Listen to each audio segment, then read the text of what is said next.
আগে এনবিআর চেয়ারম্যানের পদত্যাগ দাবি আন্দোলনকারীদের। চলবে কমপ্লিট শাটডাউন, অচল অবস্থার পথে চট্টগ্রাম বন্দর। ফেব্রুয়ারির আগে স্থানীয় নির্বাচন সম্ভব নয় বলছে বিএনপি। গণঅভ্যুত্থানের বর্ষপূর্তিতে জামায়াতের মাসব্যাপী কর্মসূচি ঘোষণা। সোহরাওয়ার্দী উদ্যানে ইসলামী আন্দোলনের মহাসমাবেশ। সংস্কার, বিচার ও সংখ্যানুপাতিক পদ্ধতিতে জাতীয় নির্বাচনের দাবি।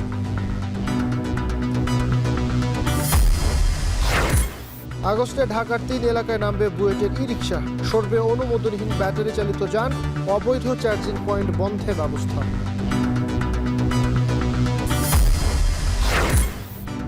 পাকিস্তানের খাইবার পখতুনে আত্মঘাতী বোমা হামলায় ১৩ সেনা সদস্য নিহত, আহত অন্তত ২৯।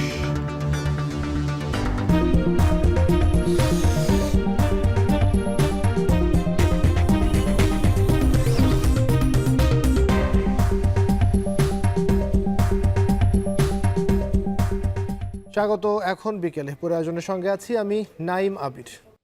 এনবিআর চেয়ারম্যান আব্দুর রহমান খানের অপসারণ ও যৌক্তিক সংস্কারের দাবিতে সারা দেশে কমপ্লিট শাটডাউনের পাশাপাশি শনিবার সকাল থেকে মার্চ টু এনবিআর কর্মসূচি পালন করছে এনবিআর সংস্কার ঐক্য পরিষদ। এতে অচল হয়ে পড়েছে আমদানি রপ্তানি সহ রাজস্ব আদায় কার্যক্রম। সংস্কার ঐক্য পরিষদের নেতারা বলছেন, চেয়ারম্যানকে অপসারণের বিষয়ে কোনো আপোষ করবেন না তারা। রাব্বি হোসেন জানাবেন বিস্তারিত।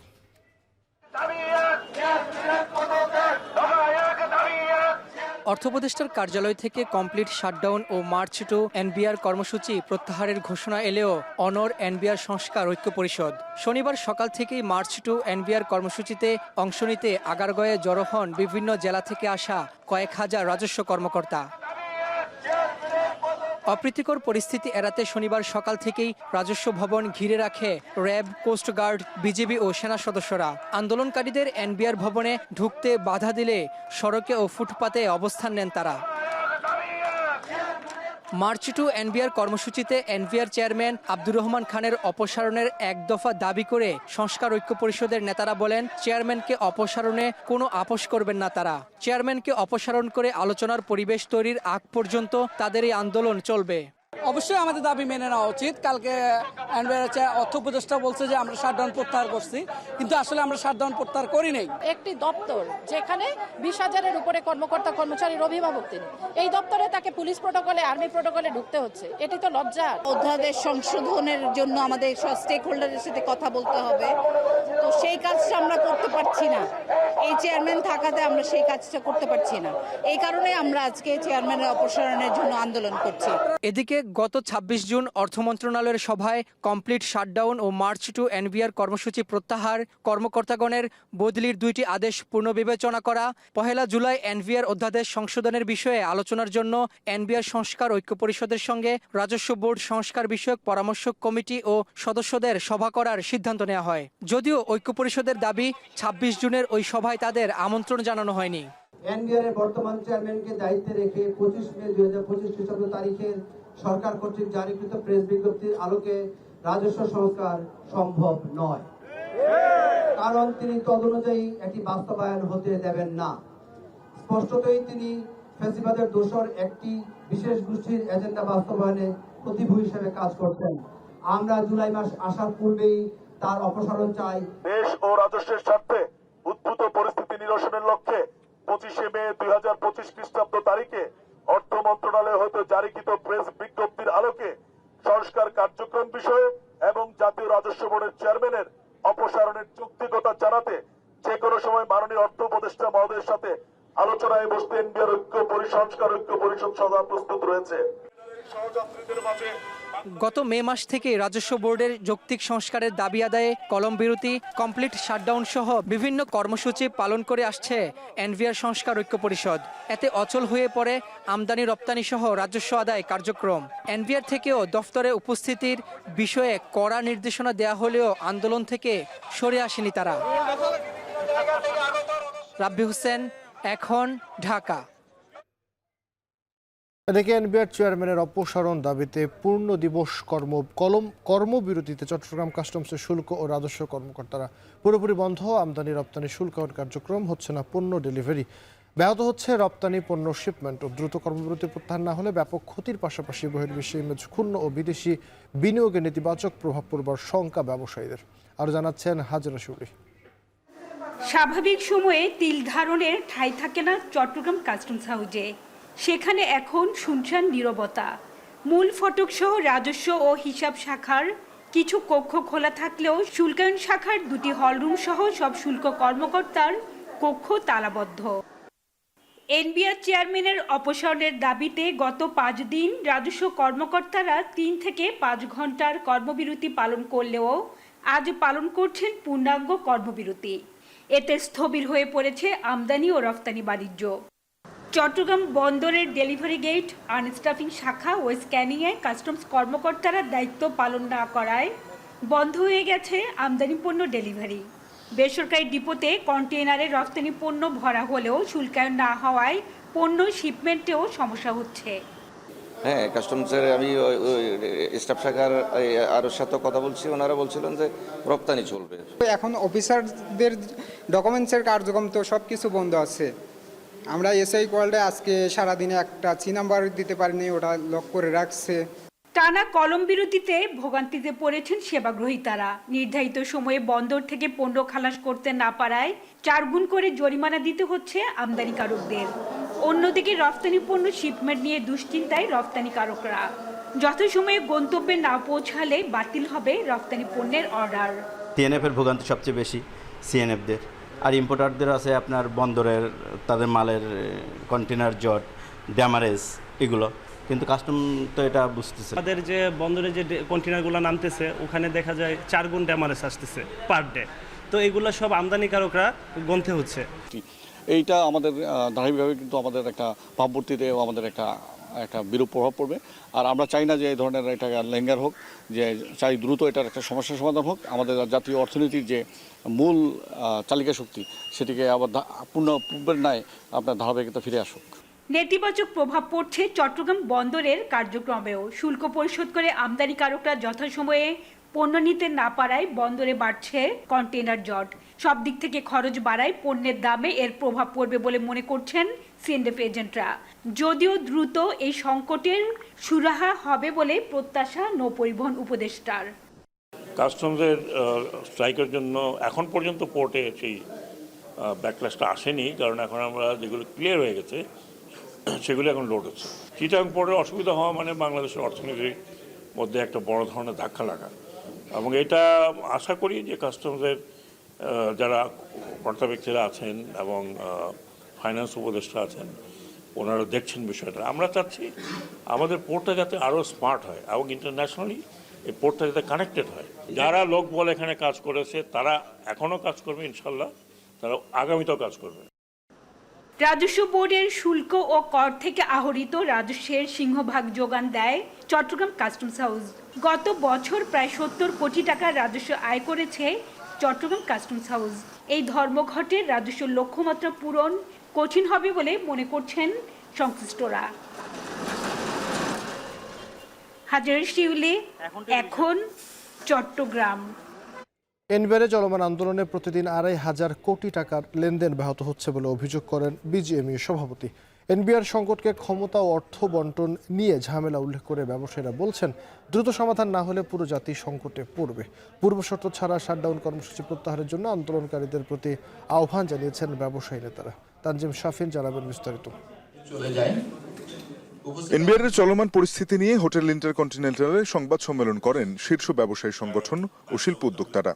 বিজিএমইএ সভাপতি বলেন, এই আন্দোলনে প্রতিদিন প্রায় 2,500 কোটি টাকার লেনদেন ব্যাহত হচ্ছে। এনবিআর বলেন, কাস্টমস বলেন, এদের সাথে সুসম্পর্ক রেখেই ব্যবসাটা পরিচালনা করার চেষ্টা করি, কারণ বাস্তবতা হলো যে আমরা তাদের কাছে জিম্মি। এটা অ্যাকচুয়ালি ক্ষমতার একটা বন্টন নিয়ে ঝগড়া হচ্ছে, টাকা পয়সার বন্টন নিয়ে ঝগড়া হচ্ছে।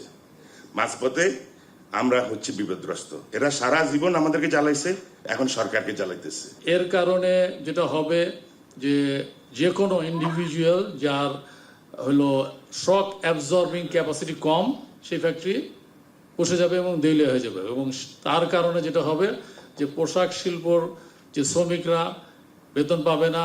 ব্যবসায়ী নেতারা বলেন, রপ্তানি অনুমোদন পেতে বিলম্ব হওয়ায় অনেক বিদেশি ক্রয়াদেশ চলে যাচ্ছে প্রতিযোগী দেশে। বন্দর থেকে আমদানি পণ্য খালাসে জটিলতায় কাঁচামাল নষ্ট হয়ে ব্যাহত হচ্ছে শিল্প উৎপাদন। পোর্ট ড্যামারেজ বেড়েছে 4 গুণ। এনবিআর এর অন্তর্ভুক্ত সকল দপ্তর সমূহের কর্মকর্তা কর্মচারীদের কলম বিরতির প্রেক্ষিতে দেশের আমদানি রপ্তানি ব্যবসা মারাত্মক ক্ষতির সম্মুখীন হচ্ছে। গুরুত্বপূর্ণ দপ্তর সমূহের অচলাবস্থার কারণে সঠিক সময়ে পণ্য রপ্তানি করতে না পারলে বায়রা ত্রয়োদশ বাতিল ও ভবিষ্যৎ নতুন ত্রয়োদশ প্রদানে অনাগ্রহী হতে পারে। এদিকে রাজস্ব বোর্ডের যৌক্তিক সংস্কারের সমর্থন জানিয়ে আন্দোলনকারীদের এনবিআর চেয়ারম্যান অপসারণের দাবির বিরোধিতা করেন ব্যবসায়ীরা। কোন রকম পূর্ব শর্ত ছাড়া আন্দোলন প্রত্যাহারের আহ্বান জানান তারা। আগামীকালকে থেকে যদি আপনার কাস্টম বন্ধ হয়ে যায় তাহলে আমাদের আমদানি রপ্তানি বন্ধ হয়ে যাবে, এবং সেই অবস্থায় অর্থনীতির কি অবস্থা হবে? ব্যাংকের ওই এনপিএল নন পারফর্মিং লোনস কোথায় যাবে? তারপরে আপনার এক্সপোর্ট কোথায় যাবে? এক্সপোর্টের কোথায় যাবে? বায়ার কোথায় যাবে? গেল 12 মে রাতে এনবিআরকে রাজস্ব নীতি ও রাজস্ব আহরণ ব্যবস্থাপনায় ভাগ করে সরকার অধ্যাদেশ জারি করলে অসন্তোষ জানায় রাজস্বের কর্মকর্তা কর্মচারীরা। এরপর থেকে ঐক্য পরিষদের ব্যানারে চলছে লাগাতার কলম বিরতি সহ নানা কর্মসূচি। তানজিম শাফিন, এখন, ঢাকা। রাষ্ট্র সংস্কার, গণহত্যার বিচার, সংখ্যানুপাতিক পদ্ধতিতে নির্বাচনের দাবিতে রাজধানী সোহরাওয়ার্দী উদ্যানে মহাসমাবেশ করছে ইসলামী আন্দোলন বাংলাদেশ। সরাসরি চলে যাচ্ছি সেখানে। ইসলামের পক্ষে যাহা জায়গায় আচ্ছাগায় ভাইরা ইসলামকে মাইনাস করে এদেশের ক্ষমতায় কেউ যেতে পারবে না। তাই আমরা জাতীয়ভাবে আজকের এই সম্মেলনের মাধ্যমে যে দেশের জন্য মঙ্গল, সেই ধরনের সংস্কার না করে কোনো নির্বাচনে যাওয়া যাবে না। এবং অতীতে যারা এই দেশের মধ্যে অত্যাচার, জুলুম, নির্যাতন, আজকাল দলীয়করণ সহ যত অন্যায় অপরাধ করেছে তার সুষ্ঠু বিচার, এই বিচার ছাড়া এদেশে নির্বাচন হতে পারে না। এবং নির্বাচন মানি মানুষকে ধোঁকা দেওয়া না, নির্বাচন মানি রাতের দিনের নির্বাচন রাতে না। এভাবে নির্বাচন দ্বারা কোনোদিন জনগণ তাদের রায় প্রতিফলিত করতে পারে না। অতএব নির্বাচন হবে। আজ যেই নির্বাচনের পদ্ধতি ইসলামী আন্দোলন তুলে ধরেছে, বহু রাজনীতি দল ঐক্যমত পোষণ করেছে, সেটা হচ্ছে পিআর পদ্ধতিতে আনুপাতিক হার অনুযায়ী সংসদ সদস্য হবে। তাদের কথা, তাদের বক্তব্য দেশের সকল জনগণের পক্ষ থেকে হবে। কোন জনগণ ভোট দিবে আর তার প্রতিনিধি সংসদে যাবে না, এমন ভোট আমরা আর চাই না ইনশাল্লাহ। অর্থাৎ পিআর পদ্ধতিতে আমরা আছি ইনশাল্লাহ। বুঝে নিন, বুঝার মতন বুঝে ঘরে ঘরে, এলাকায় এলাকায় আমরা এই পিআর পদ্ধতিতে নির্বাচনের জন্য মানুষকে বুঝাতে চাই। আমরা সেই আগের সেই সব কিছু ভুলে গিয়ে নূতন বাংলায় নূতন পদ্ধতি, আপনারা যেহেতু গণতন্ত্র ছাড়তে পারতেছেন না, এই পচা নীতি, মানুষের নীতি, এটারও সুন্দর একটা পদ্ধতি ইসলামী আন্দোলন শিখিয়েছে। যদি করতে চাও, সকল জনগণের প্রতিনিধি সংসদে থাকবে, এটাই আমরা চাই। আল্লাহ পাক যেন সবাইকে আমাদের সময়, মাল, জানের কোরবানি করার তৌফিক দান করেন। মোহতারামা আমিরের যেই নেতৃত্ব দিবেন মোহতারামা আমির, সেই নেতৃত্বের উপর 100-তে 100 আস্থা রেখে আগামী আমরা চলার জন্য বদ্ধপরিকর, ঐক্যবদ্ধ। আল্লাহ আমাদের তৌফিক দান করেন, আমিন।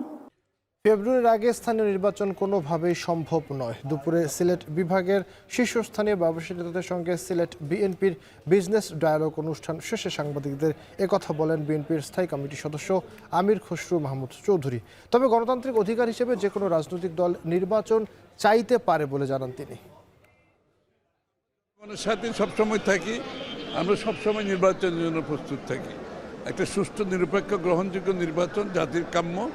এটা শুধু বিএনপির কথা নয়, সারা দেশের মানুষ অপেক্ষা করছে, এবং যত তাড়াতাড়ি দ্রুত আমরা এটা দেশকে একটা গণতন্ত্রের পথে নিয়ে যেতে পারি, গণতান্ত্রিক অর্ডারে নিয়ে যেতে পারি, তাদের বাংলাদেশের মানুষের সাংবিধানিক, রাজনৈতিক, গণতান্ত্রিক অধিকার ফিরিয়ে দিতে পারি, এটাই দেশবাসীর আকাঙ্ক্ষা।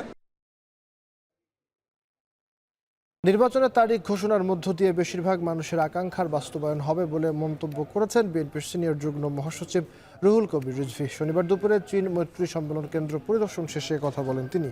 বলেন, যৌক্তিক সময়ের মধ্যে নির্বাচন দিতে হবে। দেশ অর্থনৈতিক সংকটের দিকে উল্লেখ করে অন্তর্বর্তী সরকারকে এই খাতে মনোযোগ দেবার আহ্বান জানান রিজভী। বলেন, মব কালচার থেকে জাতিকে মুক্ত করতে হবে, সেই সাথে কেউ যেন গুম খুনের ভয়ে আতঙ্কিত না হয়ে থাকে সেরকম দেশ করবার তাগিদ দেন তিনি। এ সময় শেখ হাসিনার বিচার দ্রুত দৃশ্যমান করবার আহ্বান জানান বিএনপির যুগ্ম মহাসচিব শহীদ উদ্দিন চৌধুরী অ্যানি। বলেন, বিএনপি ভবিষ্যতে গণতান্ত্রিক আন্দোলনে আহত ও শহীদ পরিবারের পাশেই থাকবে। জুলাই গণঅভ্যুত্থান নিয়ে ৩৬ দিনের কর্মসূচি ঘোষণা দিয়েছে বিএনপি।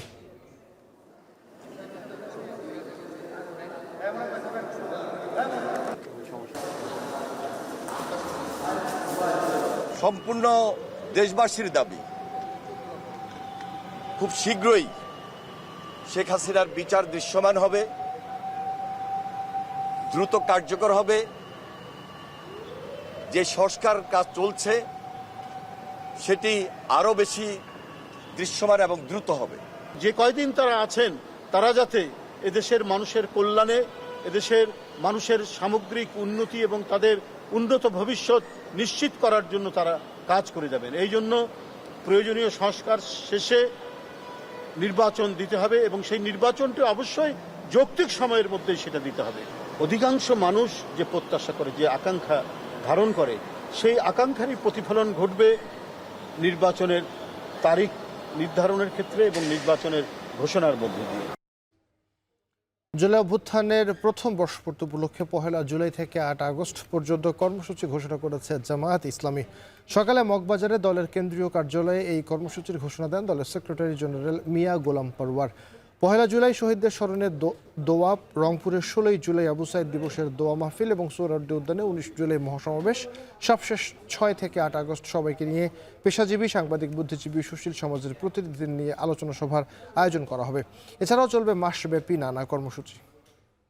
জুলাই আগস্ট গণ অভ্যুত্থানের শহীদ, আহত ও পঙ্গুত্ব বরণকারীদের জন্য দেশব্যাপী শাখায় শাখায় দোয়া অনুষ্ঠান ১ জুলাই থেকে ৮ই আগস্ট পর্যন্ত আমরা কর্মসূচি ঘোষণা করেছি। আমরা আহ্বান জানাবো বাংলাদেশের সকল গণমাধ্যম, সকল মিডিয়া হাউস, সকল প্রিন্ট এবং ইলেকট্রনিক মিডিয়া, সাংবাদিক, সুধীজন, বুদ্ধিজীবী, সকল শ্রেণী পেশার মানুষ, সর্বোপরি দেশের এই জুলাই আকাঙ্ক্ষার পূরণের জন্য যারা ত্যাগ স্বীকার করেছিলেন, সকল দেশবাসী আমাদের জামায়াত ইসলামী ঘোষিত এই কর্মসূচি সফল করার জন্য সহযোগিতা করবেন। ভারতে অবৈধভাবে অবস্থান করা ২ বাংলাদেশি নাগরিককে আটক করে হিলি সীমান্ত দিয়ে বিজিবির কাছে হস্তান্তর করেছে বিএসএফ। তারা বিভিন্ন সীমান্ত দিয়ে কাজের সন্ধানে ভারতের কলকাতায় গিয়েছিলেন বলে জানানো হয়েছে। গেল রাত 9:30টায় সীমান্তের স্টেশন এলাকায় পতাকা বৈঠকের মাধ্যমে তাদের হস্তান্তর করে বিএসএফ। বিজিবি জানায়, হস্তান্তর করা ব্যক্তিরা হিলি ও বেনাপোল সীমান্ত দিয়ে 2 বছর আগে কাজের সন্ধানে ভারতের কলকাতায় যান এবং সেখানে অবৈধভাবে বসবাস শুরু করেন। গত বৃহস্পতিবার রাতে তাদের আটক করে বিএসএফ। পরে পতাকা বৈঠকের মাধ্যমে তাদেরকে ফেরত দেওয়া হয়। হস্তান্তর করা 2 বাংলাদেশি হলেন দিনাজপুর সদর এলাকার সুমন ও সাভার উপজেলার আল আমিন। ব্যাটারি চালিত রিকশার দাপট কমাতে না পেরে এবার ভিন্ন পন্থায় হাঁটছে সরকার। আগস্টের প্রথম সপ্তাহ থেকে সড়কে নামবে বুয়েটের তৈরি ই রিকশা। প্রাথমিকভাবে পল্টন, ধানমন্ডি ও উত্তরায় চলাচল করবে নতুন প্রযুক্তির এই রিকশা। এসব এলাকা থেকে অনুমোদনহীন ব্যাটারি চালিত যান সরিয়ে নেওয়া হবে বলে জানান এলজিআরডি উপদেষ্টা আসিফ মাহমুদ। বন্ধ করা হবে অবৈধ চার্জিং পয়েন্ট। আরও জানাবেন রকিবুল রাহাত। ঢাকা শহরে রিকশার প্রকৃত সংখ্যা কত, এই প্রশ্নের উত্তর জানে না কেউ। আর রিকশা চলাচলে নির্দিষ্ট সড়ক ব্যবহারেরও বালাই নেই কারো। সম্প্রতি এতে বিস্ফোরক হিসেবে যুক্ত হয়েছে ব্যাটারি চালিত অটোরিকশা। অলিগলি পেরিয়ে মূল সড়কেও তাদের অবাধ চলাচল। অহরহ ঘটছে দুর্ঘটনাও। সরকারের পক্ষ থেকে কয়েকবার ব্যাটারি চালিত অটোরিকশা নিয়ন্ত্রণের উদ্যোগ নিলেও সফলতার মুখ দেখেননি তারা।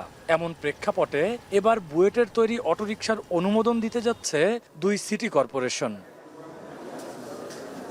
সকালে ঢাকা উত্তরের নগর ভবনে প্রশিক্ষণ কর্মসূচির উদ্বোধনে উত্তর সিটির প্রশাসক জানান, আগস্টের প্রথম থেকেই চলাচল করবে নতুন এই রিকশা।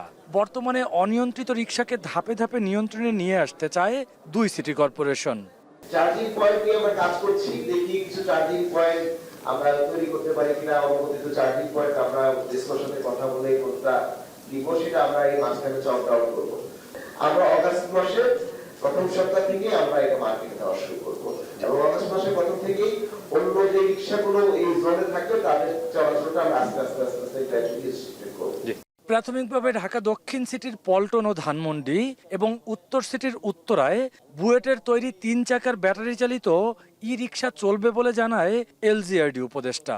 দুই সিটিরই ঢাকা দক্ষিণ সিটি কর্পোরেশনের অধীনে পল্টন এবং ধানমন্ডি অঞ্চল এবং উত্তর সিটি কর্পোরেশনের অধীনে উত্তরা, এই দুইটা অঞ্চলকে দিয়ে আমরা আমাদের কাজটা শুরু করব।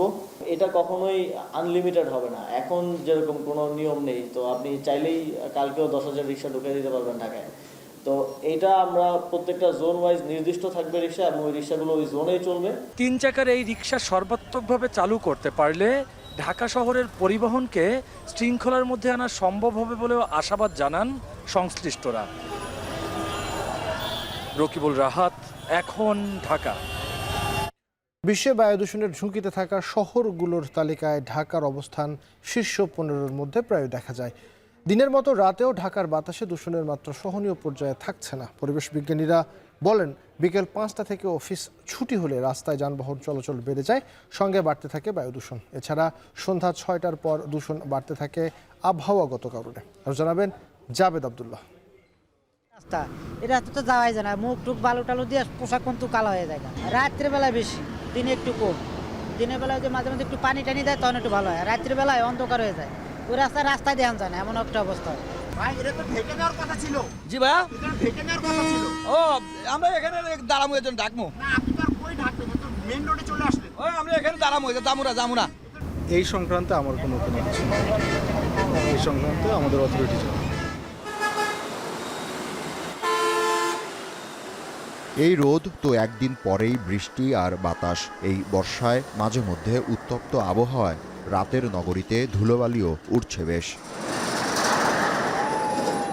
জলবায়ু পরিবর্তনের মূলে উন্নত দেশগুলো দায়ী হলেও এর প্রভাব পড়ছে ঢাকার মতন ঘনবসতিপূর্ণ শহরের উপর। এখানে বাড়ছে মানুষ, চাকা ঘুরছে কলকারখানার। সব মিলিয়ে বাড়তি চাপে রাতেও জেগে থাকছে ঢাকা, যে কারণে আর সহনীয় মাত্রায় নেই দূষণ। গবেষণায় দেখা গেছে, সূর্যাস্তের পর বায়ু প্রবাহ কমে, আর্দ্রতা বাড়ে। এ কারণে ভাসমান ধুলোবালি বাতাসে জমে থাকে, ফলে বায়ু দূষণ পরিমাপক যন্ত্রে দূষণ ধরা পড়ে বেশি। ধুলো নাক দিয়ে মুখ দিয়ে যায়, খারাপ লাগে। রাত্র বাজে কয়টা? 1টা বাজে। এখন মনে করেন যে পুলিশ নেই, এই বিধে আর কি মনে করেন যে যাইতে আছে। 10টা-11টা পরে কোনো পুলিশ থাকে না, এছাড়া আমরা ডাইকা নেই না, ডাইকা ছাড়াই নেই। পরিসংখ্যান বলছে, চলতি বছরের 3 জুন আইকিউ এয়ারের মানদণ্ডে এ নগরীর বায়ুর স্কোর ছিল 104, যা সংবেদনশীল গোষ্ঠীর জন্য অস্বাস্থ্যকর। এক সপ্তাহ পরে 11 জুন তা বেড়ে দাঁড়ায় 114-তে। নগরবাসীরা বলছেন, রাতে বাহিরে বুক ভরে শ্বাস নেওয়া যায় না, নাকে চোখে সমানতালে ধুলো জমতে থাকে। ধুলাবালি আপনার মনে করেন যে লেবার কাজ করে, তো ওরা অনেক অসুস্থ হয়ে যায় মাঝে মাঝে। ধুলোটা ভিতরে যায়, বুকের ভিতর সমস্যা হয়, গামে অনেক সময় অনেক ক্ষতি করে, অনেক সময় অনেক সমস্যা দেখা দেয়। তারপরেও আমরা কষ্ট করে করি।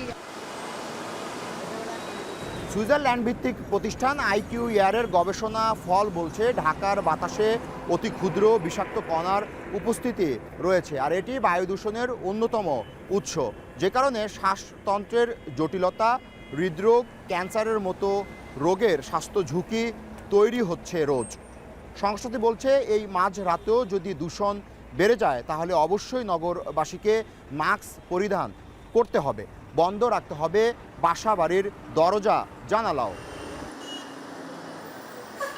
এ বিষয়ে পরিবেশবিদরা জানান, গেল 9 বছরে ঢাকায় হু হু করে বেড়েছে রাতের দূষণ। এ থেকে রেহাই পেতে ইটভাটা, শিল্প কারখানার কঠিন বর্জ্য পোড়ানো থেকে বিরত থাকার পাশাপাশি সড়কে ধোঁয়া তৈরি করা যানবাহন বন্ধ রাখতে হবে। গত 9 বছরের বায়ুর মান বিশ্লেষণ করে দেখা যায় যে রাত 12টা থেকে 1টার সময় বায়ু মান সূচক থাকে গড়ে 106 এর কাছাকাছি, যা 24 ঘন্টার মধ্যে সবচেয়ে বেশি। এদিকে বিগত মাসগুলোতে ঘুরে ফিরে বিশ্বে শীর্ষ বায়ু দূষণের শহরের তালিকায় উঠে এসেছে ঢাকার নাম। রাজধানীর মধ্যে যেসব এলাকায় বায়ুর মান মারাত্মক দূষিত সেগুলোর মধ্যে আছে কল্যাণপুর, মিরপুরের ইস্টার্ন হাউজিং। বায়ুদূষণজনিত স্বাস্থ্য সমস্যা, জীবাশ্ম জ্বালানির পারিপার্শ্বিক প্রভাবে প্রতি বছর বিশ্বব্যাপী ৬৫ লাখেরও বেশি মানুষ মারা যাচ্ছে।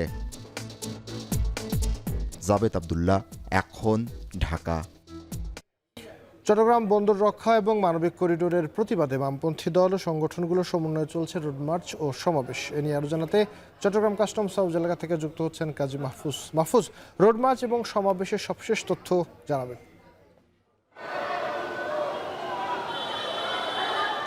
আবির সাম্রাজ্যবাদ বিরোধী দেশপ্রেমিক জনগণের ব্যানারে মূলত আজকের এই রোড মার্চ আমরা দেখেছি। গতকালকে ঢাকা থেকেই বাম সংগঠনগুলোর সমন্বয়ে রোড মার্চ শুরু হয়।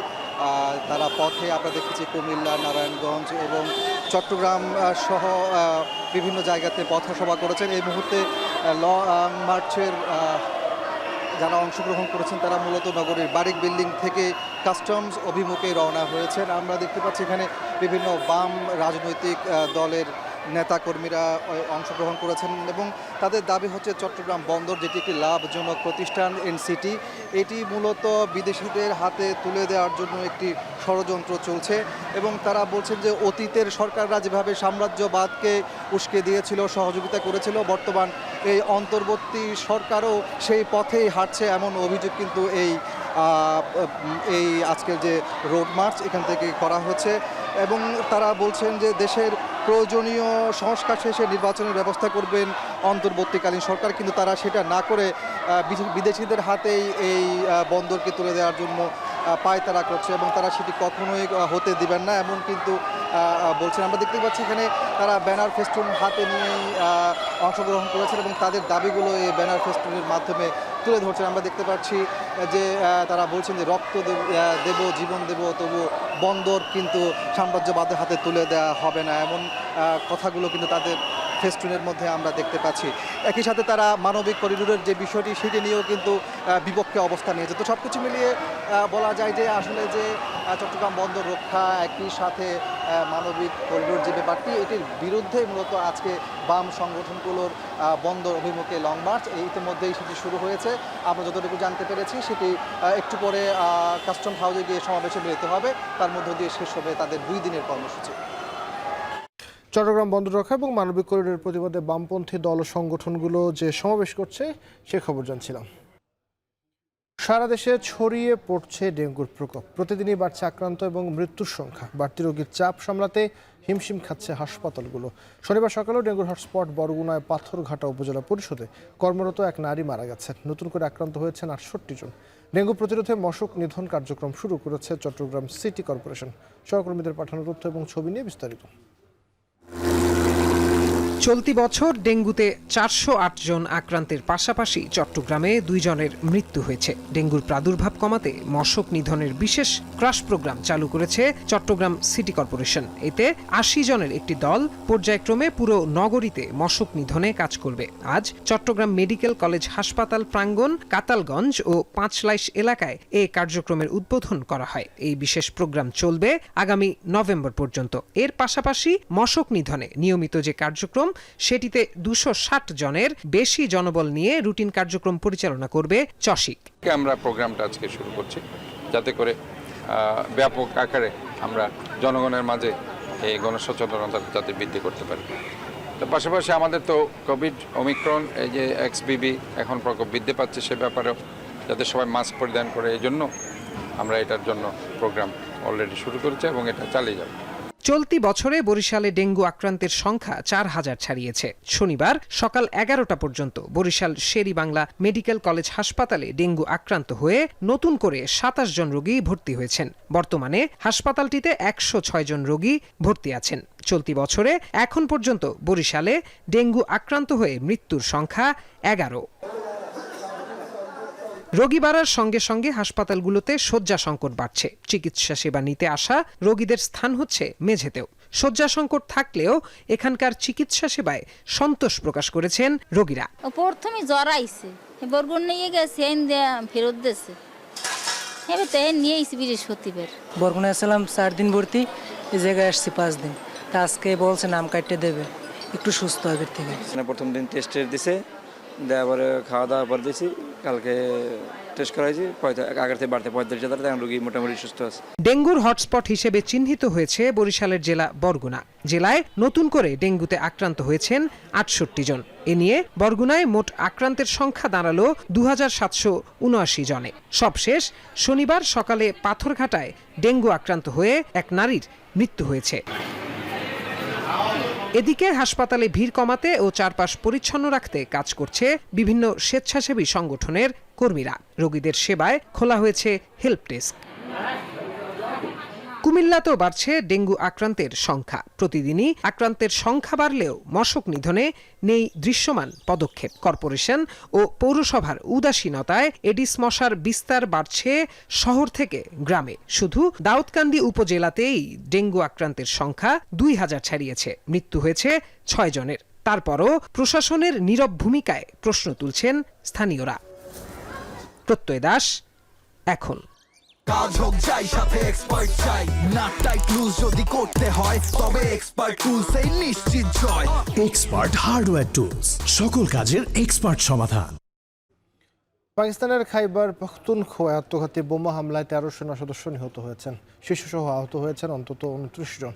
আন্তর্জাতিক কয়েকটি সংবাদ মাধ্যম জানিয়েছে আহতদের মধ্যে কয়েকজন সাধারণ নাগরিকও রয়েছেন। এছাড়াও স্থানীয় সরকারের বক্তব্য উদ্ধৃত করে সংবাদ সংস্থা এএফপি বলছে 19 জন বেসামরিক নাগরিক এই ঘটনায় আহত হয়েছেন। নাম প্রকাশে অনিচ্ছুক এক কর্মকর্তা জানিয়েছেন, একজন আত্মঘাতী বোমা হামলাকারী বিস্ফোরক ভর্তি গাড়ি নিয়ে একটি সামরিক কনভয়ের সঙ্গে ধাক্কা লাগায়। কোনো গোষ্ঠী এখনও এই হামলার দায় স্বীকার করেনি। ইউরেনিয়াম সমৃদ্ধ না করার বিনিময়ে ইরানের $3000 কোটি বিনিয়োগের বিষয়ে গোপনে আলোচনা করছে যুক্তরাষ্ট্র। তবে দেশটির 2টি গণমাধ্যমের প্রতিবেদনকে মিথ্যা বলে দাবি করেছেন ডোনাল্ড ট্রাম্প। পাশাপাশি ইরানের উপর নিষেধাজ্ঞা শিথিলের পরিকল্পনা আপাতত স্থগিতের কথা জানিয়েছেন তিনি। তেহরান উদ্বেগজনক হারে পরমাণু সমৃদ্ধ করলে ইরানে আবারও যুক্তরাষ্ট্র হামলা চালাবে বলেও হুঁশিয়ারি দিয়েছেন ট্রাম্প। নাফিয়ার মনন জানাবেন বিস্তারিত।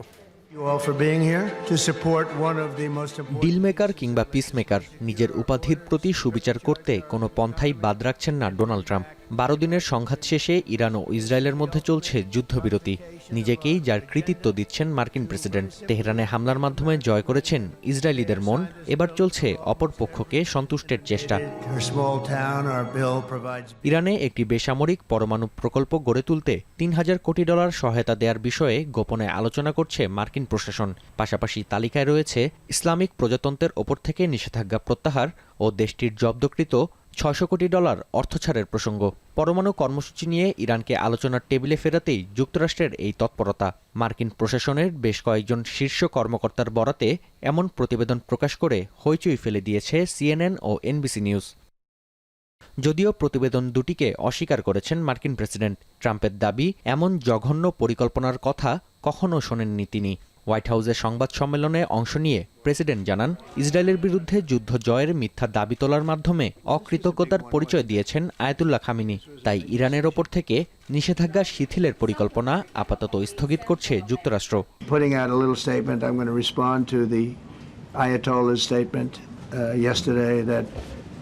We won the war. We won the war.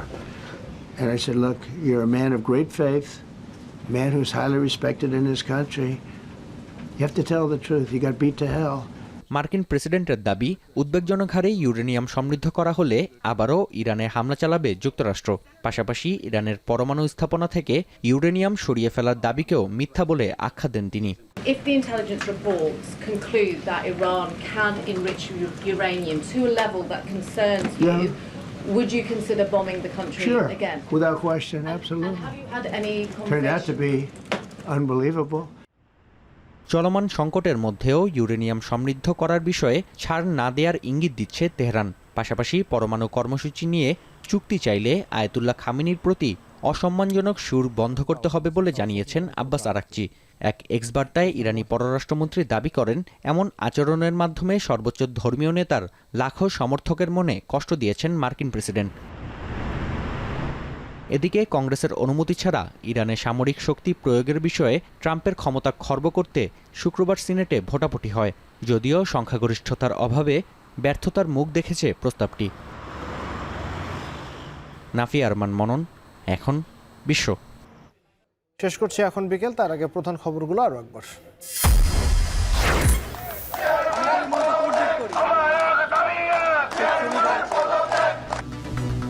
জুলাইয়ের আগে এনবিআর চেয়ারম্যানের পদত্যাগ দাবি আন্দোলনকারীদের, চলবে কমপ্লিট শাটডাউন, অচল অবস্থার পথে চট্টগ্রাম বন্দর। ফেব্রুয়ারির আগে স্থানীয় নির্বাচন সম্ভব নয় বলছে বিএনপি, গণঅভ্যুত্থানের বর্ষপূর্তিতে জামায়াতের মাসব্যাপী কর্মসূচি ঘোষণা। সোহরাওয়ার্দী উদ্যানে ইসলামী আন্দোলনের মহাসমাবেশ, সংখ্যানুপাতিক পদ্ধতিতে নির্বাচনের দাবিতে জামায়াত এনসিপির একাত্মতা।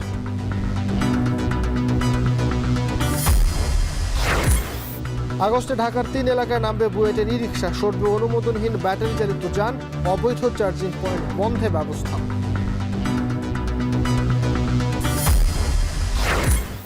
এবং পাকিস্তানের খাইবার পাখতুনে আত্মঘাতী বোমা হামলায় 13 সেনা সদস্য সহ নিহত, আহত অন্তত 29।